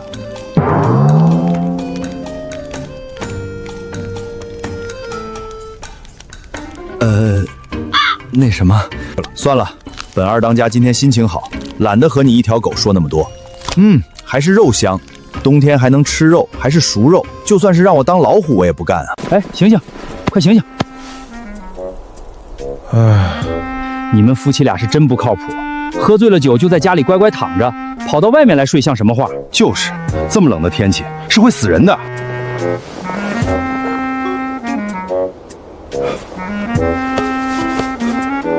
我竟然没事儿，再躺一段时间估计就有事儿了，非得冻出个好歹来不可。居然没被狼群给吃掉。得，酒还没醒呢。这大冬天的，村子里哪里来的狼群？醒醒，快醒醒！别吃我的肉一点都不好吃，都是酸的。哎呦喂，真不是一家人不进一家门。你们俩前段时间非说后山有老虎，现在又有狼群，说的煞有其事的，不去唱戏真是屈才了。行了行了，人没冻死就行，散了散了。别喊了，是我。当家的，狼群居然没吃我们，这又是哪里？我们不是在许念安家门口吗？怎么到这里来了？我也不知道，一醒就躺在这雪地上了。你要去哪儿？当然是去举报许念安了。这小子邪门的很，他屋里刚走了老虎，又来狼群。这次咱们差点连命都没了，一定能抓他个现行。我现在就去村长家，让他吃不了兜着走。哎，算了，省省力气吧。当家的，你该不会是吓破胆了吧？他许念安都骑到咱们头上拉屎了。你长点脑子行不行？现在我们去说话，他们根本就不会信。可是我们真的看到狼群了呀！现在估计还在许念安家里呢。我知道，我也看到了，那绝对不是幻觉。但是这事儿太离奇了，说出去，你觉得有人会信我们吗？这也不行，那也不行，难道咱们就这么算了？这口恶气我咽不下去。哎，你听说了吗？念安那小子本事可大着呢。怎么了？他简直就是天生的驯兽专家。不仅他养的那条大黄狗和那只松鼠有灵性，跟能听懂人话似的。他现在啊，还能指挥得动山上的野生动物。真的假的？你越说越玄乎了，当他是山神转世啊？那还能有假？他那几亩田全是一群野兔子帮忙翻好的，不信你亲自去田里看看。我去，这也太厉害了吧！连兔子都能当长工使唤，他到底是怎么做到的？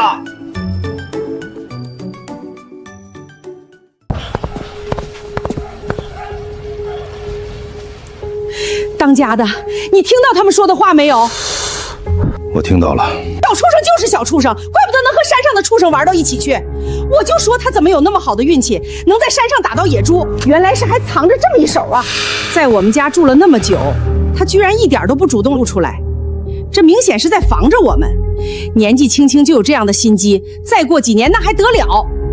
现在想来，我们家地窖里的粮食绝对就是他偷的，就算不是他本人动的手，也是他暗中指挥什么动物过去搬走的。我就知道这小兔崽子不安好心。当家的，那我们现在该怎么办？难道就眼睁睁看着许念安天天吃肉，还拿走我们的粮食不管了？你放心，他得意不了多久。等我身上的伤彻底好了，我再和他慢慢算这笔账。那个，本王也就和那几头狼随意说了一下，没曾想他们居然当真了，跑到你家门口去闹腾。本王估计你野猪肉没剩多少了，这头鹿算是给你的补偿吧。虎哥客气了，你这不是给我介绍朋友吗？我这人就爱交朋友。哈哈，哦对，本王也是这么想的。不过既然本王打了猎物，就没有拿回去的道理。改天本王再给你送几头猎物过来，你这冬天的肉，本王包了。虎哥豪气，你拿本王当朋友，本王也不是小气的虎，不值一提，不值一提。好了，快煮肉吧，本王肚子饿了。知道了。你这房子着实有些太小了吧，还四处漏风，还没本王洞穴住着舒服呢。什么时候换个房子啊？要是缺钱和本王说，本王洞穴收藏了不少宝石。对啊，大哥，祖屋不是拿回来了吗？我们什么时候搬家呀？差不多是时候了，明天就搬。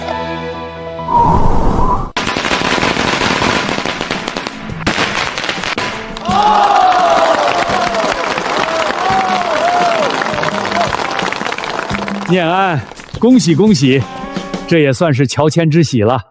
下一步啊，就该娶个媳妇儿，好好过日子了。娶媳妇儿，这是本王擅长的啊！大哥，本王知道隔壁村有条狗，长得可漂亮了，毛色油光水滑的。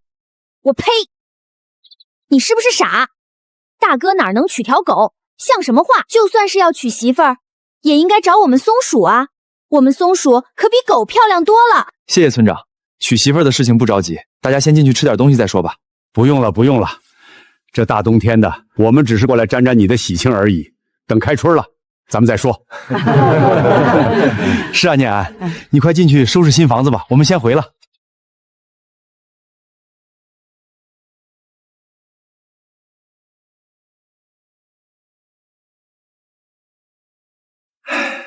总算是搬回来了。这里面比那破茅草屋宽敞太多了，而且还是砖瓦房，再也不用担心刮风漏雨了。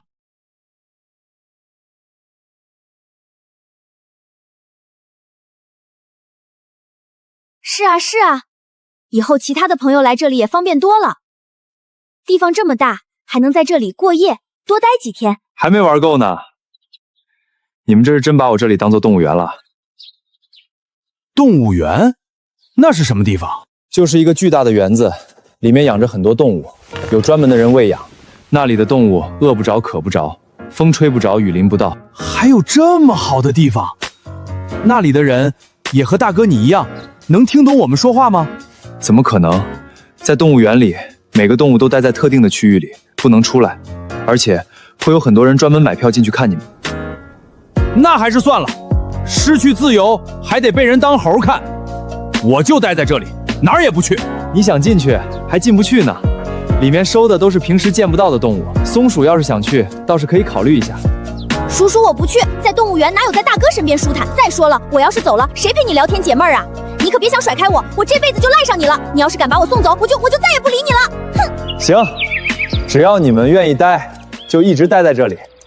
许念安搬进去了。许念安那个小畜生真不要脸，这么迫不及待就搬进去了，真把那房子当自己家的了。放心，他在里面待不长久的。那房子不是他的，怎么样他都住不惯。契书上写着他名字又怎么样？当家的，你有办法治他？正好我这伤也好的差不多了，该活动活动筋骨了。许念安不是今天乔迁吗？我们这当大北北母的，也该去给他送一份大礼。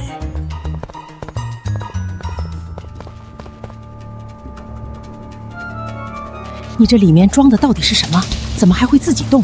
怪吓人的！特意给许念安准备的好东西。他能指使得动山上的动物，我就不信他连这些东西也能指挥得了。为了给他准备这份大礼，我可是花了不少的功夫。不是自己的房子，住着也不怕扎手。喜欢住，那我就让你住个够。搞定，我们可以走了。回去好好睡个觉，睡醒之后就能够听得到好消息了。什么好消息？当然是许念安的好消息了。估计很长一段时间，他都不敢再住进这座宅子里了。只要他一搬出来，那房子最后还不是得落到我们的手里？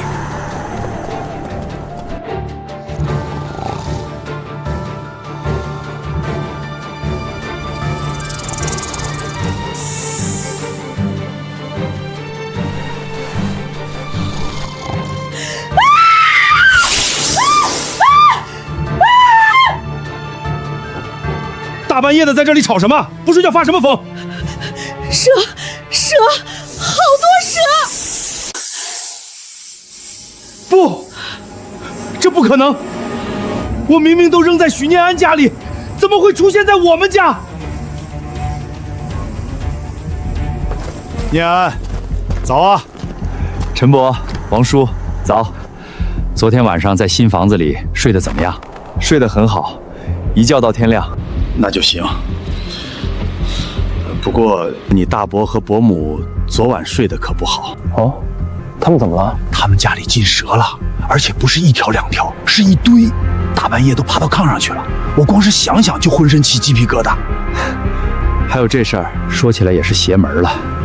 这些东西本来都该在冬眠的，怎么突然全冒出来了？要我说啊，这就是报应。缺德事儿做多了，老天爷都看不过去，就会这样。现在他们俩魂都吓没了，都不敢回家了，直接住到你之前住的那个破茅草屋里去，连粮食也不敢回家拿，生怕打开地窖就钻出几条蛇出来，正饿着肚子让村长送粮食呢。关键是村长家也没有余粮给这两个白眼狼啊！念安啊，要是他们两口子饿极了找上门来，你可千万别心软啊！他们就是农夫与蛇，帮他们只会害了你自己。陈伯、王叔，你们放心，我知道了，我会看着办的。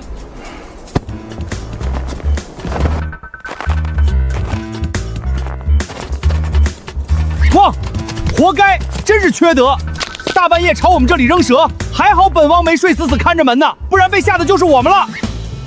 实在是太可恶了，这两夫妻最好别上山，不然叔叔我一定要让所有松鼠围殴他们。估计他们想破脑袋都想不通，为什么丢在这里的蛇，最后怎么会完好无损地出现在自己家里？那当然了，我们大哥那可是能听得懂动物说话的。那些蛇虽然笨了点，但好歹也能沟通。大哥一发话，他们还不乖乖原路返回？这是什么破地方？四面漏风的。许念安那个小畜生以前居然能住得下，也不知道把这里修一修，冻死老娘了。这也是没有办法的事情。现在我们有家不能回，不知道许念安那小子用的什么歹毒手段，那么大一枚弹蛇，居然全被他给丢回我们屋里了。还不是怪你，大半夜的整这些东西做什么？现在好了，弄得我们自己连口热饭都吃不上。这跟我有什么关系？不是你天天在我耳边吵着，非要把许念安赶出去吗？我这还不是为了给你出气。可是许念安现在不仅没赶出去，反倒是我们自己逼得住进这个狗都不带的破茅草房。你要怪就怪你自己，要不是你犯浑，非得去抓村长的脸，弄得徐有田发脾气，硬逼着我们把房子和田产都还回去了，我至于走投无路，用放蛇这种手段吗？许强，你现在倒是把屎盆子全扣我头上了，是不是？我去对付许念安的时候，你也没有反对啊，你在旁边连个屁都没放。合着好人都让你当了，坏人却让我来做是吧？你给我小声点，好脏啊你！你想让全村人都听到，过来看我们的笑话吗？听到就听到，反正现在我们已经丢人丢尽了，全村人早就在看我们的笑话了，我还怕他们听见？你这个疯婆娘，我让你闭嘴！我当初就说了，根本就不该让那个小杂种进门，你非不听。现在好了，养了只白眼狼，把我们全家都给祸害了。你给我闭嘴！我就不闭嘴！许强，你个窝囊废，你还敢凶我？你在外边装孙子，就在我面前出老爷，是不是？这日子简直没法过了！老天爷，你睁开眼睛看看吧，自己没本事斗不过一个毛头小子，只剩他打老不出。大家都来看看，许强他打老婆了，这个杀千刀的没良心啊！你疯了！别喊了，还嫌不够丢人吗？姓许的，老娘跟你拼了！我抓死你！哎呦！你个疯婆子，给我撒手！你能不能别哭了？我还没死呢！我哭你也要管我！你有本事冲我发脾气，有本事你去给我弄点吃的过来呀！我这一整天连口水都没喝上。徐有田那个老东西偏心眼儿，他家里明明有粮，我去求他都不肯借一口，我能有什么办法？那咋整？就这么干饿着肚子等死？总不可能回咱们自己那个家去拿吧？谁知道在哪个犄角旮旯藏着条蛇，还都是有毒的，被咬上一口命就没了。许念安这个畜生简直就是克我们！自从他搬到家里后，我们一天安生日子也没有。我早说他是扫把星，是个祸害，当初就该把他直接赶走。这冰天雪地的，冻死了也就一了百了。徐有田难不成还会因为一个死人找我们麻烦？现在倒好，骑到我们头上拉屎了。我当初也只想做做样子，堵住村里的悠悠众口，哪曾想会惹出这么多麻烦。既然许念安他这么歹毒，要把我们往绝路上逼，那就不要怪我不留情面了，干脆一不做二不休。你是要永绝后患！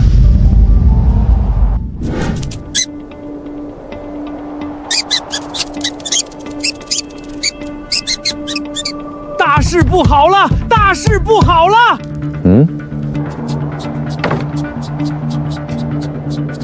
怎么了？我在茅草屋听到许强和王翠芬两个人合起伙来，要对付你。他们要对付我，不是一天两天了。不，这次不一样。怎么不一样了？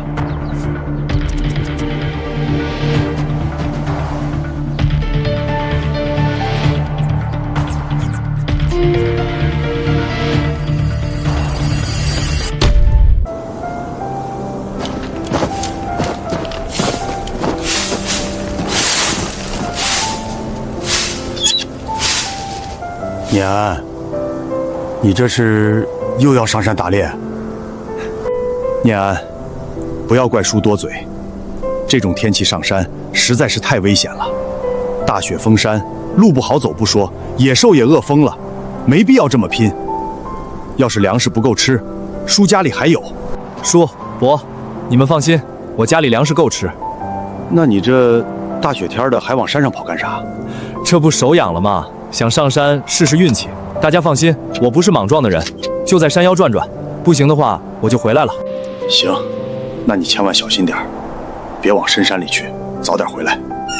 好，我知道了。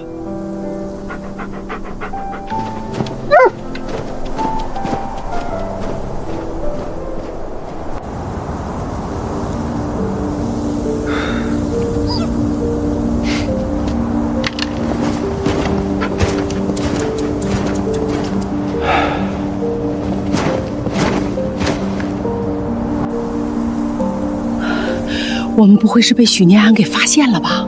怎么可能？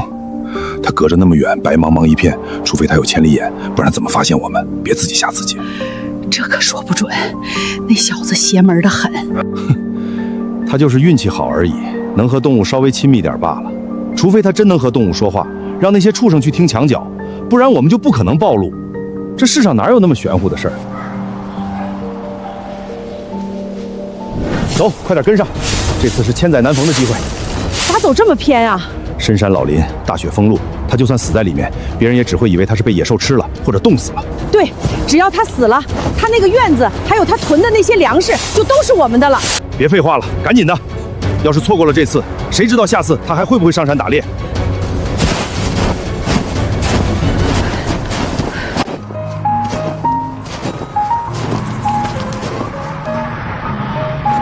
大哥，这冬天就是不好找猎物，都躲起来了。要是等开春就好了。马上就要开春了，叔叔，我看这雪越下越小了，估计过几天就要彻底停了。开春了，咱们就不用再上山打猎了。为啥？不打猎咱们吃什么？你们忘了之前你们送我的那些东西了吗？那些可是难得的好东西，值钱的很。等开春雪化了，我就出村去把它们卖了。到时候想吃肉，直接用钱买就行了，哪里还需要在大冷天辛苦上山？哇，这么好，那本王到时候再四处闻闻，看看有没有其他值钱的东西，咱们多换点钱，天天吃烧鸡。叔叔，我也发动朋友们在山里找。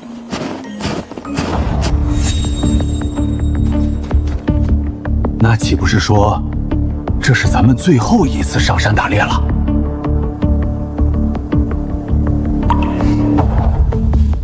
对，这就是最后一次打猎了。春天马上就要到了，以后我再也不来这深山老林了。这小子是不是疯了？一个人在那里自言自语那么大声，还是在跟他的狗说话？他不会真以为那条蠢狗能听得懂他说话吧？春天是马上要到了，但是他再也没有机会看到了。当家的，咱们到底什么时候动手？这山上实在是太冷了。再等等。还等？再等下去，我怕咱们没把那小子弄死，自己先冻僵扛不住了。渔夫，你懂什么？在这深山老林里，随时都有下手的机会。我们要等那小子辛辛苦苦打到猎物，放松警惕的时候，咱们再出面。到时候，我们不仅可以趁他不备解决掉他，还能白得他打来的猎物，家里过冬的食物不就有了吗？这叫一箭双雕。还是你脑子好使，这样一来，许念安这小畜生就是在给咱们白白打工啊！一想到他临死前一脸绝望地看着咱们把他的猎物全拿走，我就觉得痛快，真解气。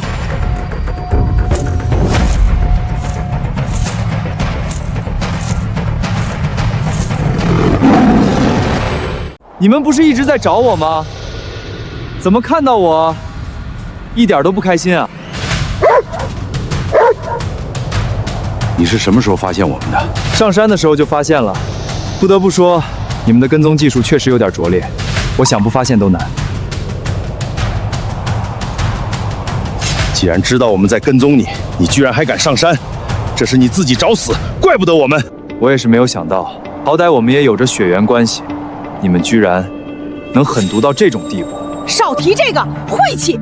你这个扫把星就该跟你的短命鬼爸妈一起死！为什么你能活这么长？我也没有想到，仅仅只是一间屋子和几亩田产，在你们眼里居然比人命还重要。那些本来就该是我的，你要是乖乖滚出村子，我还能饶你一命。但是你这小畜生手段实在是歹毒，自然是留你不得。自己束手就擒，我给你个痛快，不然我这把柴刀可是钝刀子割肉。为什么你们觉得能稳吃我？我既然敢上山来，肯定是有底牌的。连这个道理你们都想不通吗？真是蠢得无可救药，又蠢又坏。少在这里虚张声势了，就算是你再怎么拖延时间，也没有人回来救你，是吗？村长，别看戏了，都出来吧！还在这里吓唬我？村长怎么可能会在这里？难不成你还可以未屌先知？给我去死吧！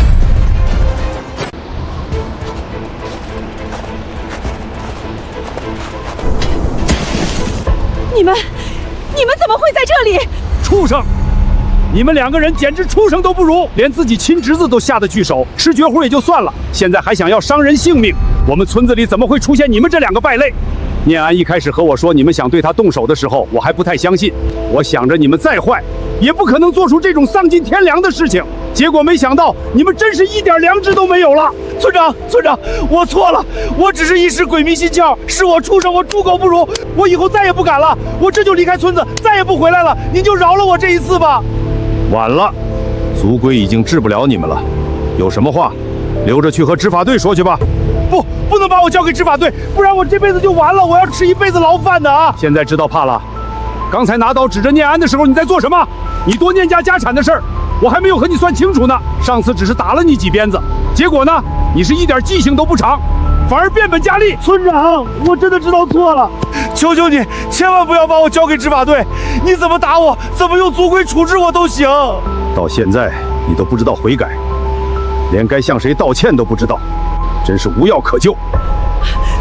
村长，我是无辜的呀，这些全部都是许强指使的，我根本就没有想着伤人，要抓就抓他，和我没有半点关系啊！你说什么？你看我做什么？我一直都在劝你，但是你心肠歹毒的很，非要斩草除根，还要拉着我一起。村长，青天大老爷呀，一切都是许强指使我做的，无论是争夺念安的家产，还是把念安赶出家门，都是许强逼我的，和我没有半毛钱关系。你这个毒妇！要不是你天天在老子耳边撺掇，说不弄死他咱们睡不安稳，我会落到今天这个地步。许强，你少给老娘血口喷人，全部都是你谋划的。老娘只不过是个妇道人家，手无缚鸡之力，都是被你这个畜生骗了。王八蛋，我打死你个贱人！你个杀千刀的，老娘跟你拼了！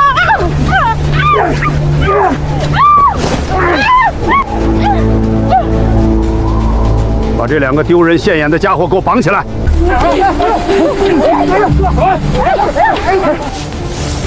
你们抓许强就行了，抓我干嘛？放开我！你们把他带去报官，枪毙他，他罪有应得，我是冤枉的。念安，是大伯错了，大伯瞎了眼，娶错了人啊！都是这个毒妇吹枕边风，让我迷了眼。念安，我可是你亲大伯啊，咱们身上流着一样的血，整个村子最亲近的就是咱们爷儿俩了。你能不能原谅大伯这一次？大伯以后再也不会了。只要你跟村长求情，放过我，我这就走得远远的，这辈子都不出现在你眼前。我真的知道错了呀，不能原谅他，他就是个祸害。你不是知道错了，你是知道自己马上要死了。念安呐，村子里出了这两个祸害是我的责任。我总以为他们一家人打断骨头连着筋，迟早能改邪归正，没有早点把他们给揪出来。唉，是我糊涂了。村长，这和您没关系。画皮画骨难画虎，知人知面不知心。您护着村子已经尽心尽力了，是他们自己烂了心肠。是啊，这世上最复杂的就是这人心了。哼，反倒是这山里的动物纯粹多了，没那么多害人的弯弯肠子。哇，那是本王的狗品，试问十里八乡谁不知道？那是杠杠的。真不要脸，说你胖你还真喘上了。的确，动物的心很干净，你用心对它们，它们就会全心全意地回报你。这两人，我先派人把他们押回村，关在祖宗祠堂里，让人日夜看守着，等着大雪一化，路一通，立马交给镇上的执法队。我是没有能力去处理他们了，留给公家办吧。村长做的已经足够了，至于剩下的，自有法律会给他们最公正的处罚。他们造的孽，一分都逃不掉。是啊，天道循环，报应不爽啊。可是念安呐，这事儿要是传出去，咱们许家村的名声恐怕就彻底臭了。我这当村长的，也没脸见人了。怎么会？大家的眼睛都是雪亮的。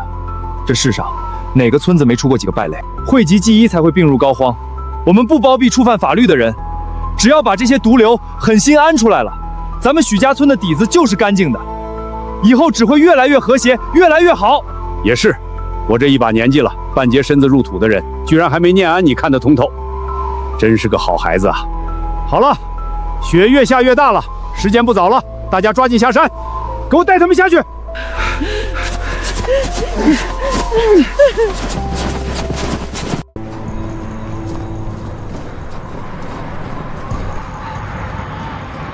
念安，怎么了？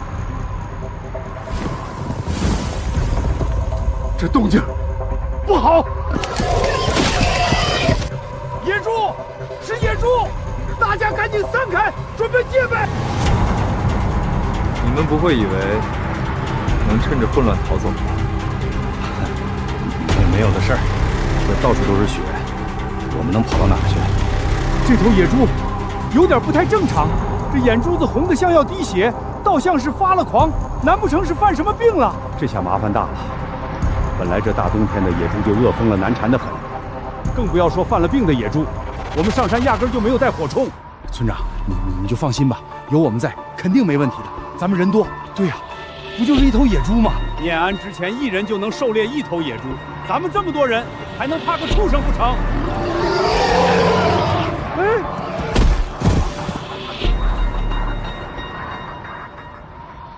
这是怎么回事？这畜生想不开，自己寻死呢。汪，是虎哥。念安，这不对劲儿啊！好端端的野猪，怎么就撞死在我们面前了？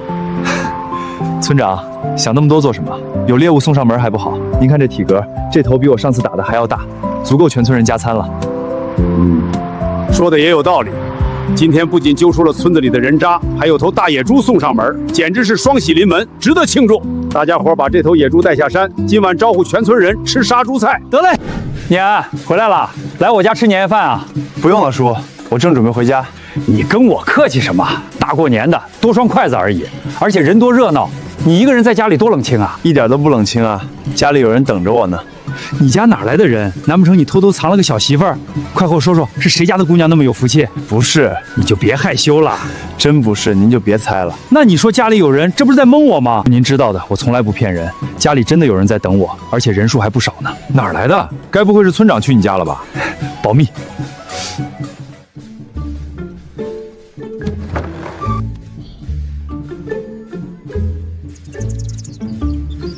你总算回来了，年夜饭，快，本王饿了。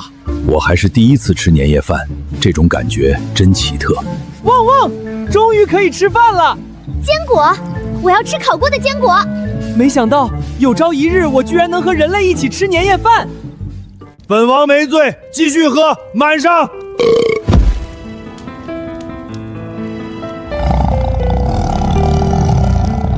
你就好好跟着我混，准没错。我们可是孤傲的狼，知不知道什么叫做狼道精神？那就是喝趴下也得硬挺着。大口吃肉，大口喝酒，这才是侠客生活。以后在这江湖上，请叫我蜀大侠。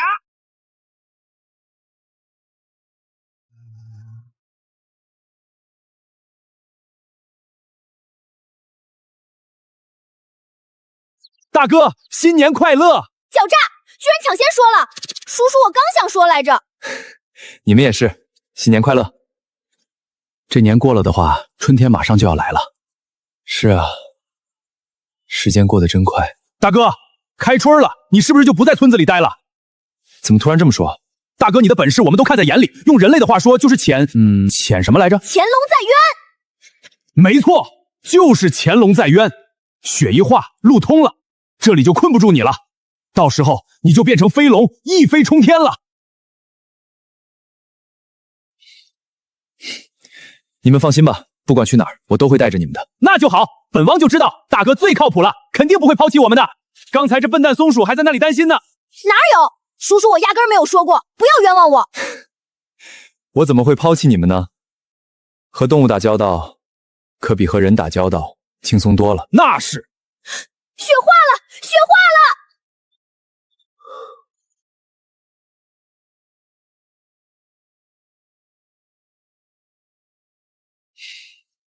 等雪彻底化了，我们一起去外面的大世界好好见识见识。好。